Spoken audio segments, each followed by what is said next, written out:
Let's bring in Cal Ripken Jr., who join us now, broadcast team. All right, so who's the underdog? And does it really matter here, Rip? No, it doesn't matter. But I would think that Kansas City likes to play the role of the underdog. And if you look at, their offense might play better in the playoffs because you have to bunt and you have to execute some of the finer points. The California Angels didn't do that, and they weren't able to create, scoring opportunities, and their bats just went dead for a while. But I would think, just based on the record and based on the depth of the Orioles in some ways, just like you made Kansas City the underdog against the Angels because they had the best record, the Orioles are right behind the Angels. So if there's a slight underdog, it might be Kansas City, but it doesn't matter. Every team can win. How do you stay objective, given your history with the Orioles? It is interesting. The first time I got thrown in the broadcast booth, it was the Orioles-Yankees, and all the New York writers and everybody was worried, and they were going to count how many times I said us and we and they. How'd you do? I was so worried about that, I think I went to the other side. The Oriole fans started to think that I was a homer for the Yankees. But I look at it really simply. My job is to interpret the game. And the game is going to unfold and it's going to play, and hopefully you'll find things in the game based on your experience and understanding of the game that you can bring to light for the people watching. So it's really not you're not rooting; it's you're looking for opportunities to explain the game. So it's going to unfold no matter what. And I can't take away the fact that my history is in Baltimore. I am excited that the Orioles are in it. It makes it more fun to watch, and it is exciting for the city, just like it's exciting for the city of Kansas City.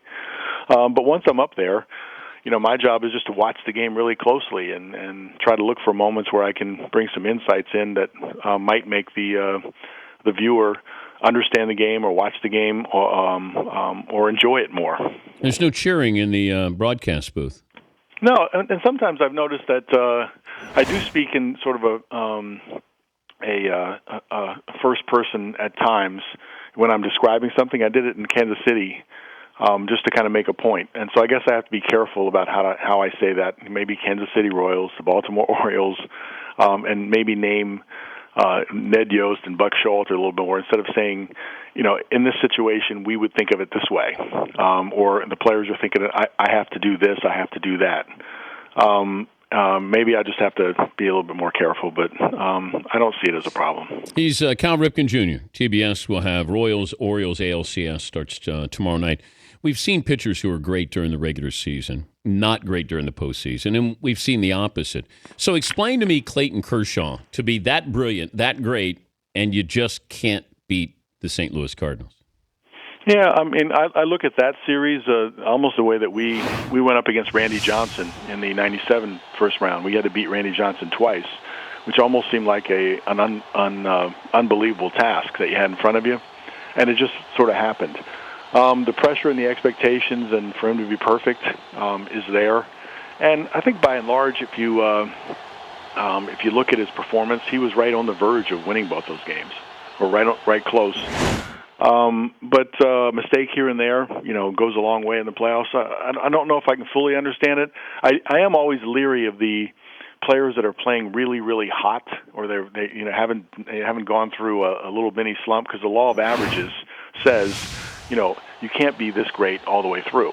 Now, you can make an exception for Kershaw this year and said, well, he was pretty much great all the way through. But if you're a hitter and you're 24 for your last 45, and you're going through September and you're feeling really good, then you have a couple days off and the playoffs start, it almost feels like you're due for a slump. So I'm always a little bit skeptical of the guys that are playing so well. The law of averages will catch up to you. How often would you say that you guys realized when somebody was tipping their pitches? Because there is that talk, rumor, whisper that the Cardinals knew that Kershaw was tipping his pitches. Did you ever have that where you said, that marquee pitcher, we have an idea what he's throwing? Well, you always look for, Randy Johnson, you look for people stared at him all the time. They looked at film all the time to try to find some sort of subtle differences that you would know, you could differentiate between his fastball and his breaking ball.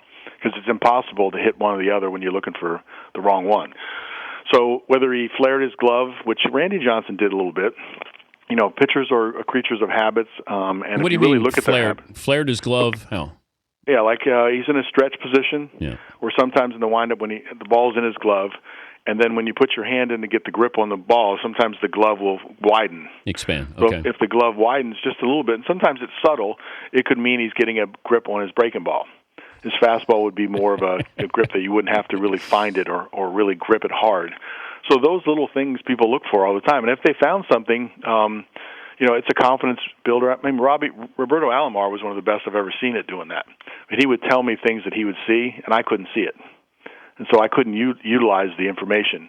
But if you can see something in their windup or their delivery or where they set, sometimes a pitcher will raise his glove up to his nose on a breaking ball, and sometimes he'll raise it up to his chin on a fastball. Who did that? So if you, there was a lot of guys that did that. I can't remember one specific one, but I remember that was one of the things that Robbie looked for all the time. So it's just a difference. So it was how high you brought up your glove would depend on if you're throwing fastball or breaking ball? Yeah, so sometimes you would think that they do it all the same way. But for some reason, they would bring it up, to the bill of your cap, and then bring it back down to the set position, or they'd bring it up to their chin or their nose, and there might be a gap of 3 or 4 inches between the two. And if you could see that, then you would know what pitch is coming. Did it help against Randy Johnson? I couldn't see the flaring of the glove, so to me, I just had to scramble as best I could. And we had a couple of hitters that had his number. I think Jeff Rebele hit a home run in that series, and we got a couple big hits. So, did you ever have somebody give you a signal from second base? I didn't like that. No. There are a lot of people that do it, and they consider it part of the game. Is it? It's the catchers. I particularly think it's wrong, and it just to me doesn't feel right. You're in a position where the catcher should have the responsibility to decode, put the code signals down, and kind of change that so you can't see them. But you're in an advantageous position. But I always thought if you're on the on-deck circle or you're at second base and you're trying to give signals to the guy at the plate, I always thought that was not right. And maybe for me, you have to be 100% sure that you're getting the right information. And all it takes is one wrong play to take your trust down. For example, if they give you a curveball, and then you're looking for a curveball and the fastball's up around your chin, you're not expecting it to be there, and then you see your life flash before your eyes. And I don't want to rely on somebody else to give me that information. I want to have a plan myself. Did you ever? What was one of those moments where you went, you know what? That was too close for comfort. Did somebody buzz the tower? Well, I think I got hit in the head about 7 times, I think. And every time I got hit in the head, I was sitting dead breaking ball. And the guys had really good breaking balls, and their fastball, or their breaking ball started at your head. So if you stayed in there too long, then you didn't have any reaction time to get out. And so I think Kurt McCaskill hit me in my chin, which put a cut on the bottom of my chin, because I was looking for his breaking ball, and he threw a fastball up and in. So was it your fault or his? I don't think there's any fault. Unless he was trying to throw it at my head, then I could fault him. But I think most of the time they're just trying to go up and in. The ball gets away from it a little bit. But if you're convincing yourself that you're going to get a curveball and you're going to hit a curveball, a good way is you have to tell yourself 100% that you're getting it. Then you have to react to it after that. Who's the one pitcher you never would have challenged at the mound? Challenged meaning what way? Fight. Yeah. Well, I didn't have any fights when I was in the big leagues. I know, but if there was a guy that you had to, because you got to kind of stick up for yourself, the one guy you just say, all right, you know what? I'll just go to first base. I'm not going out there. I don't know. It was interesting. Dave Stewart had that sort of reputation. When you look at him, I mean, Dave, I know him, and he's a nice guy. He's a tough guy.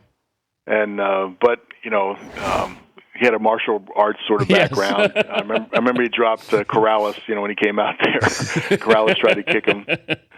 So, I mean, he had that scowl and he had that sort of mystique. But he had that high voice. That's the only thing that you heard, that squeaky voice from Dave Stewart, and then all of a sudden you realized that he knew karate. So yeah, but you don't fight against the high the voice. I know. No. Before I let you go, the Cardinals and the Giants, that there seems to be this ability with these franchises that it's not an accident that they're here. How is it sort of taught that you change you can change managers, you can change players. There seems to be this ability to, when it's on the line, big games, that you somehow come through. Why? Yeah. There's an intangible that we're all trying to identify.